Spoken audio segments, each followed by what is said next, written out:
Hello and welcome to stock market kitchen.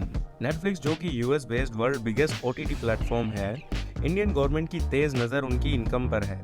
Netflix का India में बढ़ता हुआ यूजर बेस इंडियन गवर्नमेंट की नज़र में आ चुका है, जो कि 30% increase in engagement and watch time, 25% increase in revenue और मोर देन 6 मिलियन सब्सक्राइबर्स है नेटफ्लिक्स पर। तो इसमें प्रॉब्लम क्या है इंडियन गवर्नमेंट को? बात ऐसी है कि इसमें गवर्नमेंट को कोई प्रॉब्लम नहीं है, लेकिन नेटफ्लिक्स ने अपनी प्रैक्टिसेस इंडिया में इस तरीके से करी हैं जिससे कि सारा टैक्स बच जाए, और यही गवर्नमेंट को पसंद नहीं आया।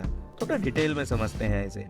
नेटफ्लिक्स ने 2016 से अपनी स्ट्रीमिंग सर्विसेज इंडिया में शुरू करी, जिसके लिए नेटफ्लिक्स ने अपना एक पूरा इंफ्रास्ट्रक्चर इंडिया में सेटअप किया और एम्प्लॉयज भी हायर किए।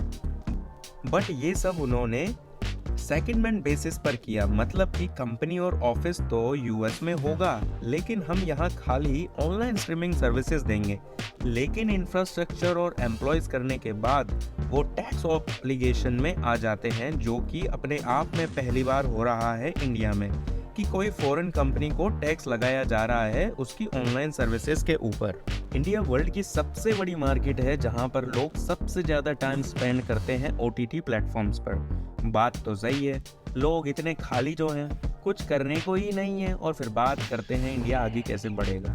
खाली ओटीटी प्लेटफॉर्म्स के सब्सक्रिप्शंस का ओवरऑल रेवेन्यू $3 बिलियन टच करने वाला है 2024 तक। तो इसी को देखकर इंडिया ने 2016 में सो कॉल्ड गूगल टैक्स निकाला, जो 2020 में आकर और भी स्ट्रॉन्ग हो गया है कि वो कंपनी जो इंडिया में ई कॉमर्स सप्लाईज या डिजिटल सर्विसेज देती हैं लेकिन टैक्स से बच जाती हैं, अब उनकी खैर नहीं है। उन सबको इंडिया में टैक्स देना होगा इंडिया के यूजर बेस रेवेन्यू पर। इसी बात को लेकर टैक्स अथॉरिटीज ने नेटफ्लिक्स को पकड़ लिया और 55 करोड़ के इनकम टैक्स लगाने की ठान ली है, जो कि असेसमेंट ईयर 21-22 नेटफ्लिक्स की इंडियन पीई पर है। इंडिया में नेटफ्लिक्स की सडन ग्रोथ में हर साल 30% का इंक्रीमेंट हो रहा है, जिसमें उन्होंने 1500 करोड़ का रेवेन्यू जनरेट किया 2021 में। टैक्स एक्सपर्ट ने बताया कि अब डिजिटल कंपनीज को बहुत सोच समझ के और टैक्स रेगुलेशंस को समझकर अपने ऑपरेशंस इंडिया में करने होंगे, नहीं तो टैक्स अथॉरिटीज की प्रेजेंस से आप परेशान हो सकते हैं।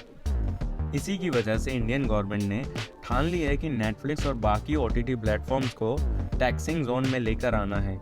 इवन ये सारी कंपनीज इंडिया के रिसोर्सेज यूज करके इंडियन इकोनॉमी में या मार्केट में कंट्रीब्यूट नहीं करेंगी, तो it feels like extortion of the resources.